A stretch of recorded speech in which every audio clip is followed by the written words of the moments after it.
Just last week, the deputies union gave Sheriff Scott Israel a vote of no confidence by over 85%.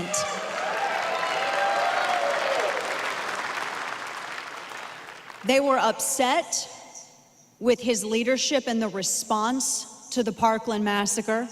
They were upset with his showboating. They were upset with his mismanagement. And they showed that to him with an 85% vote of no confidence. So now it is up to Florida Governor Rick Scott, as I understand it, to determine whether or not he wants to remove Sheriff Scott Israel, who sat there on that stage and lied to America's face. He didn't stand for students. He stood for camera lights. He didn't stand for students. He ran for CNN and MSNBC and NBC and ABC's cameras. He's the coward from Broward, and he has no confident vote. Totally. You know, I was real nice to him. I went up, backstage, his deputies came up to me, and I could tell immediately, right from the start, that there was tension between the sheriff and his deputies. They made it real clear what side they were on. They made it very clear that there were things going on in their department, and I could immediately see it. And they really didn't have a lot to do with him backstage while he went out there and electioneered and blamed all of you, blamed so many law-abiding Americans for his incompetency. Did you know, for instance, that he and the superintendent of the Broward School District, they together signed this pledge to implement the Promise program in their schools?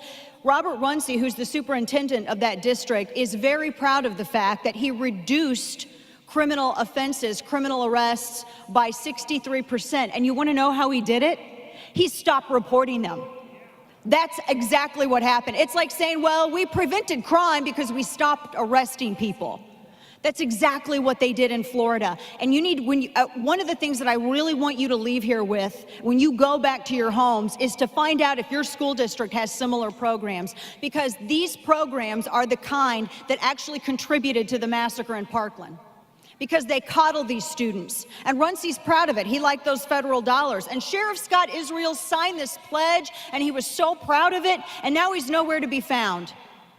His incompetency, Robert Runcie's incompetency, contributed to this. And that man sat there with me on stage and lied to my face and lied to America's face. And he allowed a mother that lived thousands of miles away, who left her children to fly in a storm, to go down there to Parkland to take the blame for his lack of action. No, we are owed an apology. I am owed an apology, and I will get that apology.